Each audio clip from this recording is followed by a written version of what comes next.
Dear students, मैं आपका स्वागत करता हूं इस ऑनलाइन व्याख्यान में। आज का यह ऑनलाइन व्याख्यान बीए पार्ट प्रथम के विद्यार्थियों के लिए है।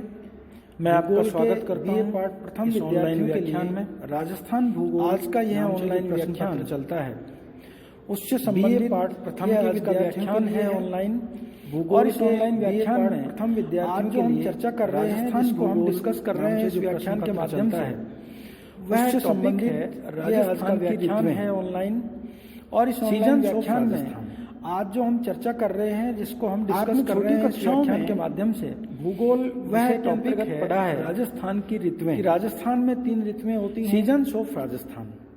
उन्हीं 3 ऋतुओं की आज हम चर्चा करेंगे। छोटी कक्षाओं में कब से कब होती हैं, उनकी क्या विशेषताएं के अंतर्गत पढ़ा है, कारण है, उन तमाम राजस्थान में 3 ऋतुएं होती हैं, इस वीडियो में आज हम डिस्कस करेंगे। उन्हीं 3 ऋतुओं की आज हम चर्चा करेंगे। प्रकाश यादव ऋतुएं कब से कब होती हैं, प्रोफेसर विशेषताएं हैं, क्या उसका कारण है, उन तमाम बातों को लेकर के आपका इस वीडियो में आज हम डिस्कस करेंगे। तो आज के इसमें डॉक्टर वेद प्रकाश यादव, आइए एसोसिएट प्रोफेसर जाने बाबू राजस्थान राजकीय कला महाविद्यालय अलवर, राजस्थान को हम फिर स्वागत करता हूं। आज के मुख्य व्याख्यान में आइए परंपरागत दृष्टि से हम जाने 3 ऋतुओं राजस्थान की ऋतुओं के बारे में। 3 ऋतुओं को लेकर के राजस्थान को हम तौर पर यहाँ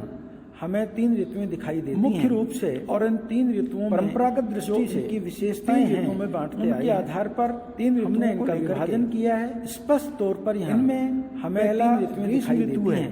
और ये जो ग्रीष्म ऋतु है, जो इनकी विशेषताएं हैं, मार्च से मध्य जून तक चलने हमने इनका विभाजन किया है। राजस्थान में इनमें मार्च से मध्य जून तक ग्रीष्म ऋतु पाई जाती है। ये जो ग्रीष्म ऋतु है होती है, ये हमारी मार्च से मध्य ग्रीष्म ऋतु में समर सीजन में राजस्थान, अगर हम यहाँ मार्च से मध्य जून तक ग्रीष्म ऋतु पाई जाती है। ग्रीष्म ऋतु हम जानते हैं, हमने फिजिकल ज्योग्राफी में अध्ययन किया। इस ग्रीष्म ऋतु में समर सीजन में कि अगर हम यहाँ की स्थिति देखें, पृथ्वी के संदर्भ में लगातार सूर्य होती रहती है। हम जानते हैं, हमने फिजिकल ज्योग्राफी में अध्ययन किया है कि सूर्य की उत्तरायण में होने के कारण संदर्भ में लगातार मार्च से मध्य जून का जो काल है, ये हमारे यहाँ मार्च से मध्य जून तक लगातार तापमान में वृद्धि होती रहती है उत्तरायण में, और लगातार तापीय वृद्धि के कारण मार्च से मध्य जून का हमारे यहाँ ग्रीष्म, ये हमारे यहाँ मार्च से, यदि हम सूर्य की स्थिति देखें, लगातार तापमान में वृद्धि होती रहती है कर्क रेखा पर, और लगातार इस तापीय वृद्धि के कारण हमारे यहाँ के ग्रीष्म काल दोपहर के 12 बजे, यदि हम स्थानीय समय के देखें तो 21 डिग्री के कर्क रेखा पर ये होता है सीधा चमकता है। इस दिन जो अवधि है दोपहर के 12 बजे 13 घंटे स्थानीय समय की होती है, अर्थात दिन लंबे होते हैं 90 डिग्री के कोण पर। और इस कारण से यहाँ जो इस दिन ये दशाएं हैं जो अवधि है हो जाती हैं, ये राजस्थान में 13 घंटे 27 मिनट तापमान रहता है, अर्थात दिन लंबे होते हैं। इस समय जो चलने वाली यहाँ इस कारण से पश्चिमोत्तर से यहाँ जो हवाएं गर्म होती है, उच्च हो जाती है, और यहाँ की संपूर्ण आर्द्रता को भी कम कर देती है, वो शुष्क भी होती हैं। इस समय जो चलने वाली यहाँ हवाएं हैं, वो इस कारण से हमारा जो बड़ा क्षेत्र हवाएं भी गर्म होती हैं, मरुस्थलीय क्षेत्र, और यहाँ की आर्द्रता मई और जून के मध्य में, क्योंकि वो शुष्क भी होती है राजस्थान में, विशेषकर पश्चिमी राजस्थान के जो इस कारण से ही हमारा बड़ा क्षेत्र है वो शुष्क मरुस्थलीय क्षेत्र बन गया है। इत्यादि जो जिले हैं, मई और जून के मध्य में तापमान बहुत अधिक हो जाता है, विशेषकर पश्चिमी राजस्थान के जो 40 से 45 डिग्री सेल्सियस तक चूरू, और यही नहीं, राजस्थान के जो जिले हैं पूर्वी जिलों तक, उनमें भी तापमान 40 से 45 डिग्री तक पहुंच जाता है, और उच्चतम तापमान कभी कभी तो 45 डिग्री सेल्सियस तक पहुंच जाता है कि चूरू, गंगानगर, और यही नहीं, राजस्थान के अन्य जिलों में भी 50 डिग्री सेल्सियस भी तापमान 40 से 45 डिग्री तक, और इसी तरीके से जोधपुर, कभी कभी तो बाड़मेर इत्यादि जिलों में भी चूरू, गंगानगर जैसे 49 डिग्री तक 50 डिग्री सेल्सियस उच्चतम तापमान कहने का आशय यह है। और इसी तरीके से जोधपुर, बीकानेर, बाड़मेर इत्यादि जिलों में भी तापमान उनकी हाड़ौती क्षेत्र का जो पथरीला भाग है, कोटा, झालावाड़, बारां, तो कहने का आशय यह है यहाँ भी तापमान 45 डिग्री सेल्सियस बहुत अधिक तापमान उस समय होता है। तो संपूर्ण राजस्थान जो है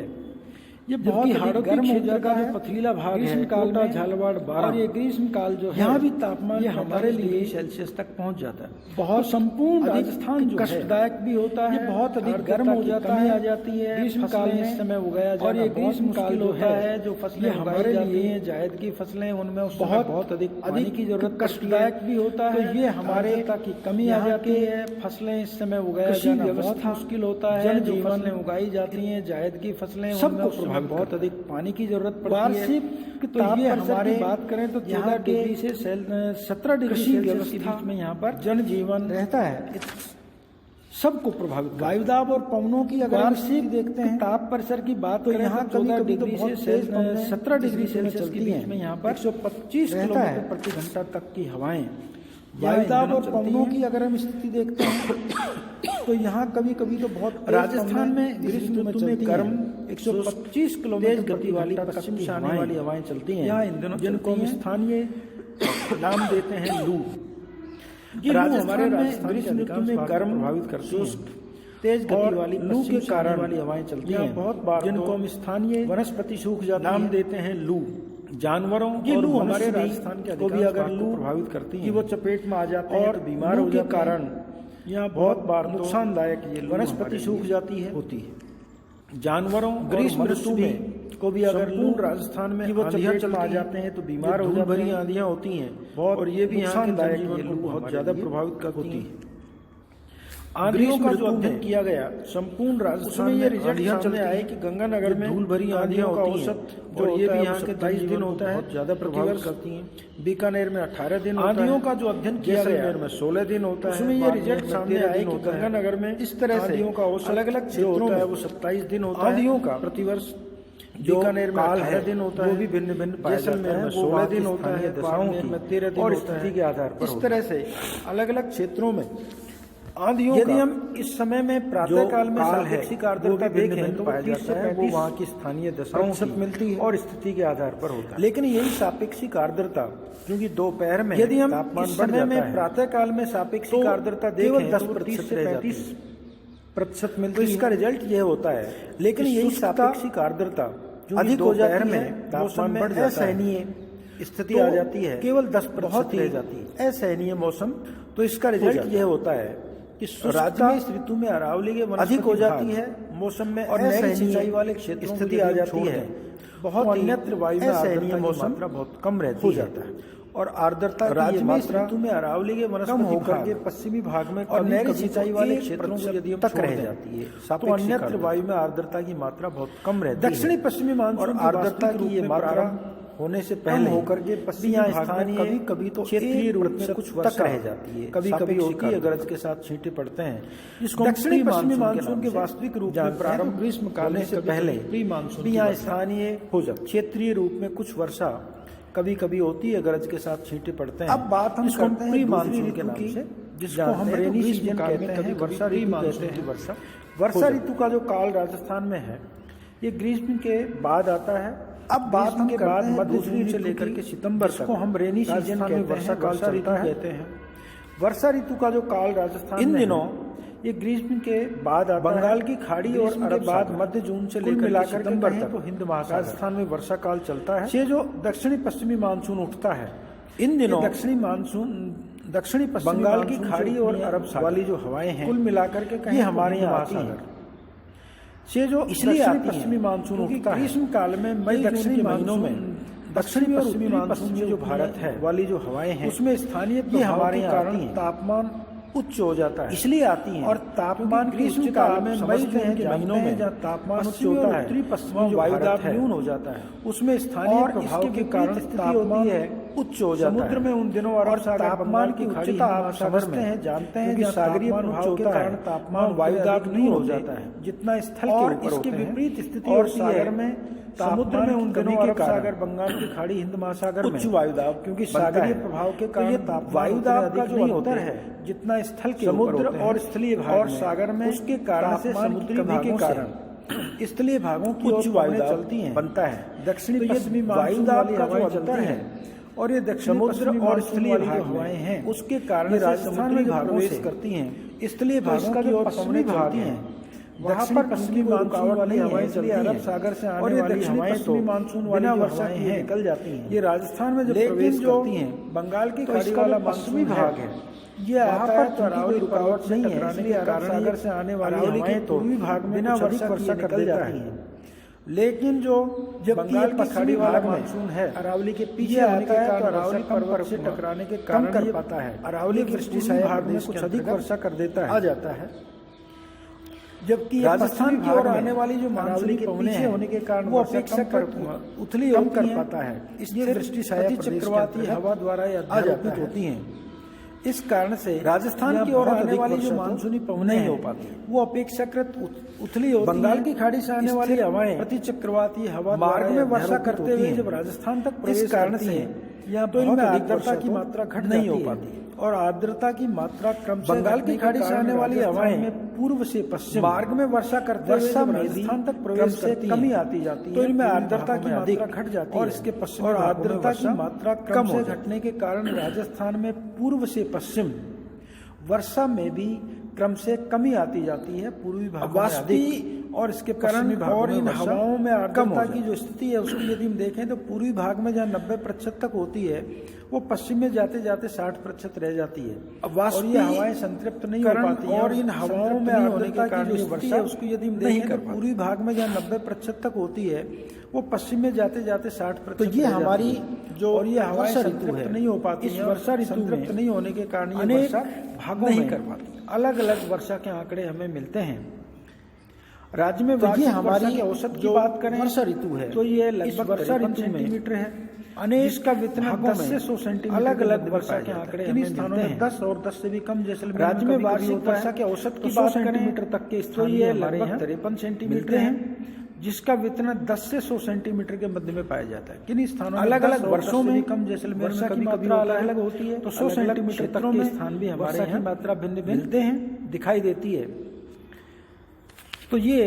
राजस्थान अलग अलग वर्षों में है वर्षा की मात्रा मध्य जून से लेकर अलग अलग क्षेत्रों में हमारे यहाँ वर्षा की मात्रा भिन्न और इनमें अनेक दिखाई देती है। अधिक वर्षा तो ये और राजस्थान में जो वर्षा हमारा है जो न्यून वर्षा का है मध्य जून से लेकर अरावली पर्वत के हमारे यहाँ पश्चिमी वाला भाग है और इनमें अनेक क्षेत्रों में वहाँ पर न्यून अधिक वर्षा की जाती है, जिसके कारण से हम विशाल क्षेत्र हमारा है जो न्यून वर्षा का है मरुस्थलीय अधिक वर्षा वाले जिलों की बात करें तो जो पश्चिमी वाला भाग है पश्चिमी वाला भाग है वहाँ पर न्यून वर्षा रिकॉर्ड की जाती है, जिसके कारण से हम मरुस्थलीय अधिक वर्षा होती है बन गई है। अधिक वर्षा वाले जिलों की बात करें प्रकार से बारां, झालावाड़, प्रतापगढ़, टोंक, जो जयपुर है, जोधपुर है, सामान्य से 60% भीलवाड़ा, अधिक वर्षा होती है। करौली, अलवर, सवाई माधोपुर और इसी प्रकार से चित्तौड़, डूंगरपुर, जो जयपुर है, जोधपुर है 59% भीलवाड़ा वर्षा, करौली, अलवर, सवाई 2014 में हुई है। लेकिन ये भिन्न भिन्न चित्तौड़ वर्षों में औसत वर्षा की भिन्नता भी दिखाई देती है। 59% हर बार एक जैसी वर्षा प्राप्त कभी कम हो जाती है, कभी 2014 में हुई है। यदि हम भिन्न भिन्न वर्षा के प्रतिरूप को देखें तो हम औसत वर्षा की भिन्नता भी दिखाई देती है, समझ सकते हर बार एक जैसी वर्षा नहीं होती। राजस्थान के जलवायु मानचित्र का अध्ययन यदि हम जब हम वर्षा अध्ययन करते हैं तो देखें तो हम सम जैसलमेर के आसपास का भाग है से वहाँ 10 सेंटीमीटर वर्षा रेखा राजस्थान के जलवायु मानचित्र का जैसलमेर का पश्चिमी भाग है। जब हम 10 सेंटीमीटर की वर्षा रेखा है जो जैसलमेर के आसपास यहाँ वर्षा का औसत 10 सेंटीमीटर वर्षा रेखा ठीक इसी प्रकार से का जो जैसलमेर का पश्चिमी भाग है उसमें 10 सेंटीमीटर की वर्षा रेखा है जो बताती है कि यहाँ वर्षा का औसत 10 वार्षिक वर्षा होती है। ठीक इसी प्रकार से उसके थोड़ा आगे बढ़ेंगे जैसलमेर के बीकानेर 30 सेंटीमीटर बाड़मेर के कुछ इलाके हैं जब 20 सेंटीमीटर गंगानगर, हनुमानगढ़, बीकानेर वार्षिक वर्षा होती है। जैसलमेर, बाड़मेर उसके थोड़ा आगे बढ़ेंगे जालोर इत्यादि के भाग आते हैं 30 सेंटीमीटर की वर्षा रेखा है तक वार्षिक अंतर्गत गंगानगर, हनुमानगढ़, बीकानेर। और यदि हम अरावली पर्वत के जैसलमेर बाढ़ में यहाँ पर 50 सेंटीमीटर जालोर इत्यादि के कुछ भाग वर्षा रेखा स्थित है। इनमें वर्षा 30 सेंटीमीटर तक राजस्थान को 2 भागों में बांटा है, पूर्वी भाग। और यदि हम अरावली पर्वत के पश्चिम की बात करें तो यहाँ पर 50 सेंटीमीटर वर्षा सम वर्षा रेखा स्थित है, जिसने यदि हम राजस्थान को 2 भागों में वर्षा की बात करें सर्वाधिक वर्षा की बात करें से अधिक वर्षा तो ये पश्चिमी भाग 50 सेंटीमीटर से 12 कम वर्षा वाला है। झालावाड़ यदि हम जो क्षेत्र हैं वर्षा की बात करें, सर्वाधिक वर्षा की बात करें से अधिक, तो ये वाली कोटा सेंटीमीटर की समवर्षा रेखा है जो ये बताती है यहाँ वर्षा 90 सेंटीमीटर या उससे अधिक क्षेत्र हैं होती है। इनमें शेष भाग आपको 90 सेंटीमीटर से लेकर अधिक वाली 90 सेंटीमीटर की समवर्षा रेखा है, वर्षा बताती है होती है वर्षा 90। तो ये समवर्षा रेखाओं के आधार पर होती है। हम इसकी वर्षा भाग है वहाँ 50 से लेकर आसानी से राजस्थान के जलवायु के ऊपर जेट स्ट्रीम का भी प्रभाव होता है, वर्षा ग्लोबल वार्मिंग के ये समवर्षा रेखा अध्ययन कर सकते हैं। हम लीनो का भी इफेक्ट हमारे भारत की जलवायु पर होता है, तो राजस्थान की जलवायु के ऊपर जेट स्ट्रीम का भी प्रभाव राजस्थान की जलवायु भी उससे ग्लोबल वार्मिंग के संदर्भ में नहीं अध्ययन कर सकते हैं। अल्लीनो का हम बात करते हैं हमारे ऋतु की, भारत की जलवायु शीत ऋतु हमारे यहाँ अक्टूबर से फरवरी तक चलती है, तो निश्चित रूप से राजस्थान की जलवायु भी हम दो भाग कर सकते हैं। मानसून का प्रत्यावर्तन काल है। अब हम बात करते हैं शीत ऋतु प्रत्यावर्तन काल के अलावा शीत ऋतु हमारे यहाँ अक्टूबर से फरवरी तक चलती है। प्रत्यावर्तन काल शीत ऋतु के भी हम दो भाग से लेकर के मध्य दिसंबर के प्रत्यावर्तन काल है, मानसून लौटता है। दूसरा जो मानसून के प्रत्यावर्तन काल के लौट जाता है ऋतु है हवाएं स्थल से, तो मानसून प्रत्यावर्तन काल कहते हैं। इस काल में अक्टूबर से लेकर के मध्य दिसंबर के काल हवाएं चलती हैं, मानसून लौटता है जो और यहाँ मानसून है वो लौट जाता है। अधिकतम तापमान स्थल से 35 समुद्र की ओर चलती है, न्यूनतम 20 डिग्री सेल्सियस काल में भी नीचे बहुत सारे दक्षिण क्षेत्रों में चलाई जाती हैं, जिसके कारण से यहाँ बहुत उच्च तापमान अधिकतम वायुदाब बन जाता है 35 डिग्री सेल्सियस से 20 डिग्री सेल्सियस या उससे भी नीचे बहुत सारे क्षेत्रों में चला जाता है, जिसके कारण से यहाँ पर इसलिए उच्च वायुदाब बहुत न्यून वायुदाब उच्च वायुदाब बन जाता है। और इस और उच्च वायुदाब से मानसून की ओर जब न्यून के वायुदाब होता है क्योंकि वहाँ ये मानसून प्रत्यावर्तन से अधिक होता है हमारे यहाँ, तो इसलिए उच्च वायुदाब से न्यून वायुदाब शुष्क निकल जाता है। राजस्थान में इससे कोई वर्षा प्राप्त काल को हम मानसून प्रत्यावर्तन काल के नाम से। दूसरा जो काल है शीत ऋतु का काल है, प्रत्यावर्तन काल दिसंबर से हमारे यहाँ तक हमारे यहाँ होता है। राजस्थान शुष्क निकल जाता है, राजस्थान ये वास्तविक शीत ऋतु नहीं इसी समय राज्य में होती है। अब दूसरा जो काल है शीत राजस्थान राज्य में मध्य दिसंबर से फरवरी तक हमारे यहाँ होता है। राजस्थान में सूर्य की स्थिति इस समय दक्षिणायन होती है, शीत ऋतु इसलिए यहाँ पर समय राज्य में होती है, बहुत ज्यादा तिरछी होती है। और राजस्थान राज्य में मध्य दिसंबर पर ऊष्मा की फरवरी तक कम होती है और इस कारण से सूर्य की स्थिति इस समय दक्षिणायन होने के कारण वायु इसलिए यहाँ पर सूर्य की किरणें वायुदाब अधिक होने के कारण यहाँ कहीं बाहर से वर्षा यहाँ पर ऊष्मा की प्राप्ति कम होती है और इस कारण से कभी कभी ऊष्मा प्राप्ति कम होने के कारण वायुदाब अधिक होता है। और तापमान वाले जो क्षेत्र हैं हिमाचल जम्मू कश्मीर इत्यादि वहाँ से हमारे यहाँ हवाएं यहीं से होती है और शीत हवाएं होती हैं, कभी कभी होती हैं। और यहाँ के क्षेत्र को और तापमान वाले जो क्षेत्र हैं हिमाचल जम्मू कश्मीर काल में वहाँ से हमारे वर्षा होती है, शीतकालीन चक्रवातों के कारण भूमध्य सागरीय चक्रवातों के कारण जिनको पश्चिमी विक्षोभ के नाम से जानते हैं बना देती है। और वो इस शीतकाल में एक वर्षा होती है नाम से जाना जाता है। शीतकालीन चक्रवातों के कारण भूमध्य सागरीय चक्रवातों के कारण किसान हैं पश्चिमी विक्षोभ के नाम से हैं उनके लिए बहुत लाभदायक वर्षा जो यहाँ होती है। और जब समय पर मावट हो जाती है और अच्छी मावट होती है, मावट तो हमारे किसानों के चेहरे खिल उठते हैं। किसान हैं उनकी रबी की फसलें हैं उनके लिए एक तरह से होती है। और जब की समय पर मावट हो जाती है, अच्छी मावट होती है, उनको अधिक हमारे किसानों के चेहरे अधिक उठते हैं कारण क्योंकि उनकी रबी की फसल बढ़ती है और उनमें एक तरह से